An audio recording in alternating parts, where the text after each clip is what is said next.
राजकुमार मल्हार आणि सईची अनोखी गोष्ट। खूप वर्षांपूर्वी एका समृद्ध राज्याचा राजकुमार मल्हार राहत होता।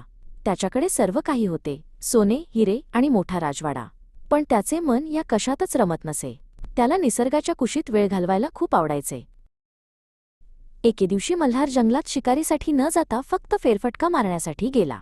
तिथे एका ओढ्याकाठी त्याला सई नावाची मुलगी दिसली। सई एका जखमी हरणाच्या पिल्लाच्या पायाला मलम लावत होती। मल्हार तिचे ते प्रेम पाहून थक्क झाला। मल्हार आणि सई यांची मैत्री झाली। दररोज ते त्या ओढ्याकाठी भेटू लागले।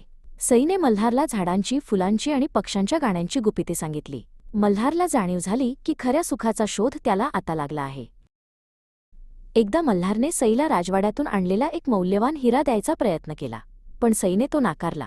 ती हसून म्हणाली, मला हे दागिने नकोत, त्याऐवजी मला तुमच्या राजवाड्यातील पुस्तकांतली एखादी छान गोष्ट सांगा। जसा जसा काळ गेला, मल्हारला सईशी प्रेम झाले, पण त्याला एका गोष्टीची भीती वाटत होती। त्याचे वडील राजा मार्तंड एका सामान्य मुलीला आपल्या राज्याची सून म्हणून स्वीकारतील का? मल्हार चिंतेत पडला।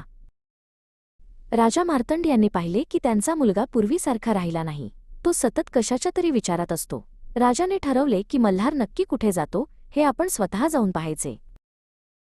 राजाने पाहिले की सई फक्त मल्हारशीच नाही, तर जंगलात येणाऱ्या प्रत्येक गरजू व्यक्तीशी तितक्याच प्रेमाने वागते। तिने एका वृद्ध प्रवाशाला आपले जेवण आनंदाने दिले। सईचे हे निस्वार्थी रूप पाहून राजाचे मन परिवर्तन झाले। त्या रात्री राजा मार्तंड मल्हारच्या कक्षात गेले। त्यांनी मल्हारच्या खांद्यावर हात ठेवला आणि म्हणाले, मुलगा, राजपुत्र तो नसतो ज्याच्या डोक्यावर मुकुट असतो, तर तो असतो ज्याचे मन शुद्ध असते। तुझी निवड योग्य आहे। मल्हार आनंदाने धावत सईकडे गेला। त्याने तिला एक साधे जंगली फूल दिले आणि विचारले, सई, तू फक्त या राज्याचीच नाही, तर माझ्या आयुष्याची राजकुमारी होशील का? सईच्या डोळ्यात आनंदाश्रू आले। राजवाड्यात मोठा उत्सव साजरा झाला। मल्हार आणि सईचे लग्न झाले। त्यांनी शपथ घेतली की ते आपल्या राज्याचा कारभार प्रेमाने आणि न्यायाने करतील। संपूर्ण राज्यात आनंदी आनंद झाला।